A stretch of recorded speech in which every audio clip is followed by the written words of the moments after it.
Hi there. Thanks for listening to my presentation. My name is Paul Bates from the University of Bristol in the UK, and in this talk I'll be considering how to model the spatial structure of flood events in ungauged basins.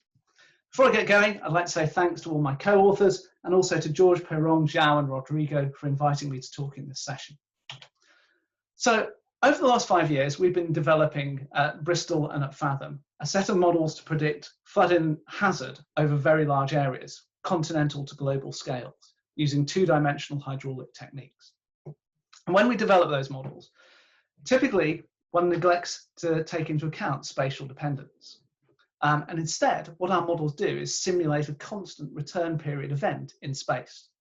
And these events are represented by the left-hand side of this diagram here.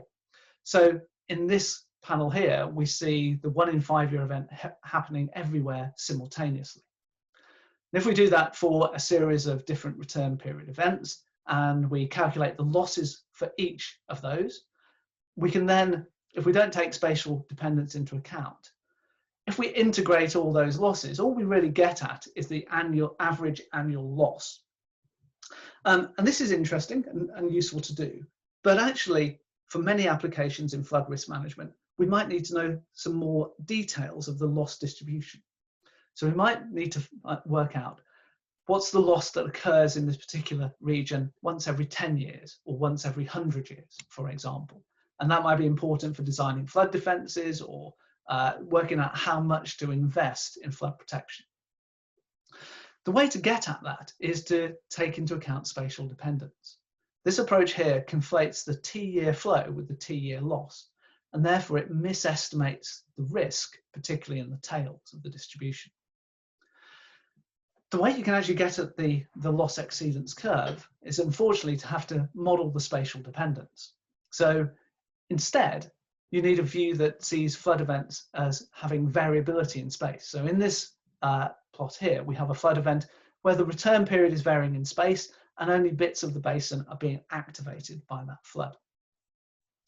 If you do this enough times, and by enough I mean possibly tens or even hundreds of thousands if you want to estimate the 100 or 1,000 year losses. If you do this many times, you're able to plot up an empirical loss exceedance curve, which looks at the probability of obtaining a particular loss value in any given year. So that's what we've been able to do recently, and in a recent paper by Neil Quinn in Water Resources Research, we outlined a method to do that using river gauge data.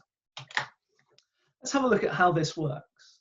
This is the Platte River in Nebraska, and here if we consider a couple of gauge sites, two which are close together and one which is further away. Obviously, when river gauge site 1 is extreme, there's quite a high chance that nearby sites will also be extreme as well. And this, when we look at the observations, is what we see in the gauge record. When flow is high at site 1, it's also likely to be high at site 2. There's quite a good correlation here. As we move further away from the conditioning site, those correlations are going to start to weaken and break down. And when we look at the correlation in flows between site 1 and site 3 in this top panel, we see a much less clear relationship with much more scatter. Now we can take advantage of those correlations if we can work them out to build statistical models that if we sample from those statistical models, we can generate sets of synthetic events with realistic spatial structures. And in doing so, we can move beyond the limited gauge record that we have and generate many tens of thousands of years of synthetic flood events, which we can use to get at our tail risk at the stream ends of the loss distribution. Now, that's fine where we have gauge flows, but what do we do when, if we're working in a place where we don't have access to gauges? And that happens to be about most of the rest of the planet outside the US, Europe, and a few other places. What we considered here is whether we could replace gauge data with the output from global hydrology models. And here I'm going to show an example of this for two sites, one on the Platte River and one on the Missouri River. And we're going to test this idea just using these sites and also all sites across the US using USGS data and 3 global hydrology models. So here's the output that we get In the top panel, we have the hydrology model simulations that flow at these sites, yellow for Salt Creek and green for the Missouri River. And here we've got the equivalent time period in the USGS gauge data. And this diagram tells us quite a lot of interesting things.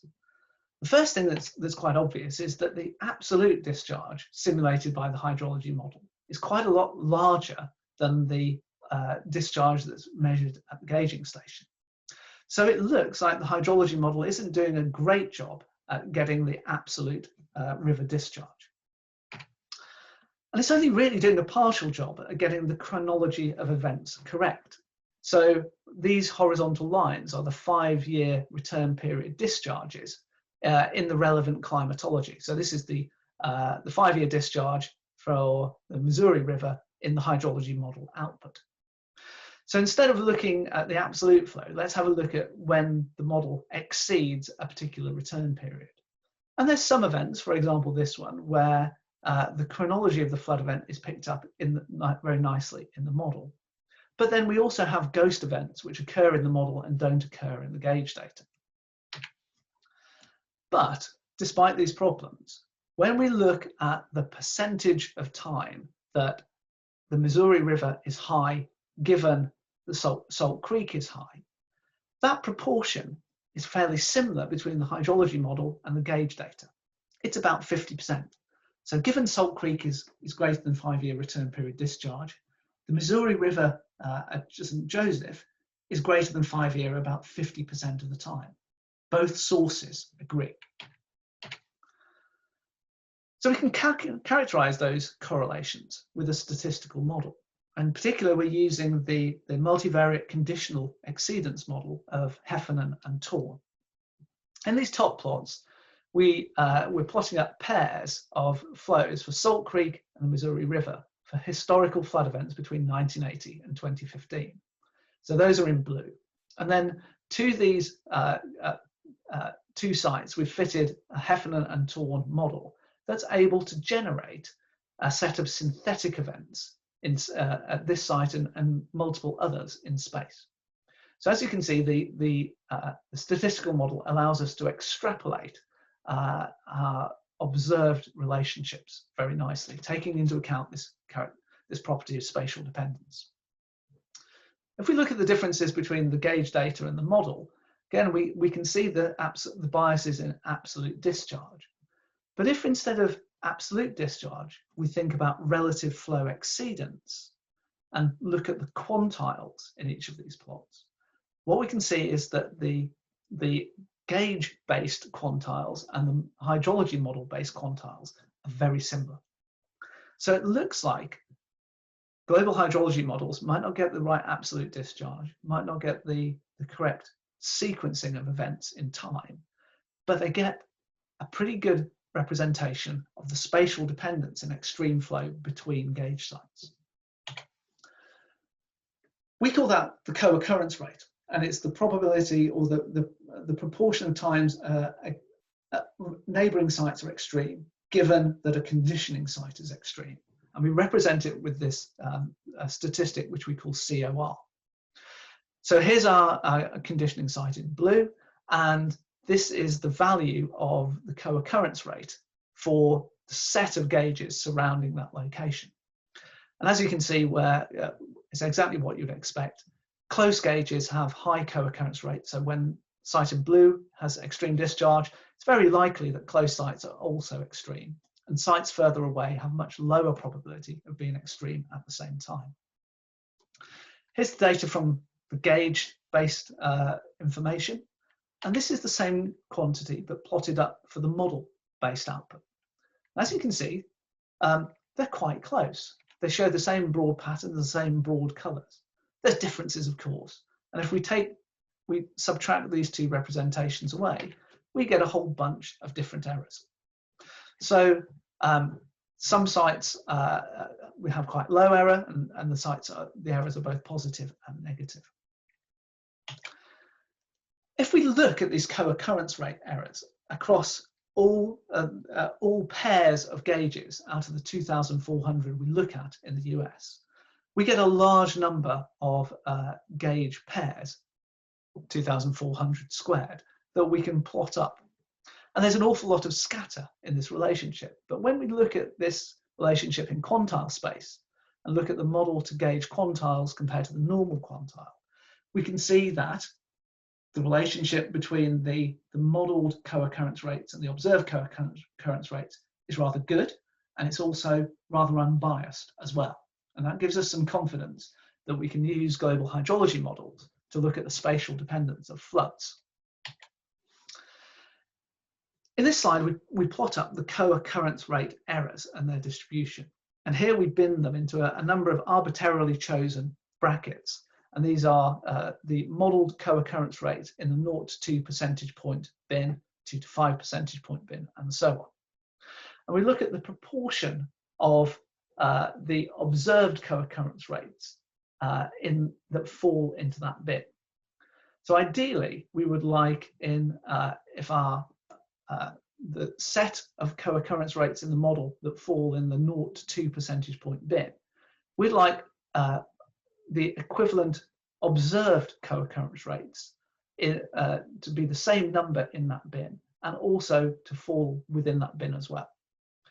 So a perfect model here on the left would be a plot which showed all bars up to 100 and them all of the same color. And over here on the right are the data from Camouflood, which show that we're doing a pretty good job of getting not only the right number of co-occurrence rates in each bin, but also the right distribution as well. So this bar here is broadly, majority is light grey. This bar is majority dark grey. If you take the closest errors together, then actually the majority of this bin is correctly classified, and the same here. There's a bit more of a mix in the middle, but overall, Camouflood is doing a very good job at getting both the number and value of co-occurrence rates correctly distributed. Now, this is important when we come to make a risk calculation. So here we've taken sets of synthetic events, one set generated using gauge data and one set generated using hydrology model output, and used each to perform a catastrophe risk calculation. So for each event, we've selected the flood inundation and depth from our US hazard model that would correspond to that spatial distribution of return period flows, and calculated a loss for each of those flood footprints. The important point about this slide is that the loss exceedance curve that we get from a gauge-based synthetic event set compared to a global hydrology model-based event set is pretty much indistinguishable. This is for the PCR GlobeWeb model. And as you can see, both the median and the error bands are close together given other uncertainties. So to conclude, where we don't have enough gauge flow observations to characterize spatial dependence, we're going to need to use numerical model output. And whilst when we use global hydrology models, it's well known that the absolute discharges that they produce might be unreliable, and maybe even the chronology of flood events might not be perfect. Actually, they capture the spatial dependence in extreme flow behavior really quite well. So if we work in terms of relative flow exceedances, we can produce similar sets of synthetic events as we would if we had a high quality set of gauge data. And this is important because it means that we can now start to do catastrophe risk modeling with realistic spatial dependence anywhere in the world. And that will be the focus of some work that's coming up next. But for now, thanks very much for listening.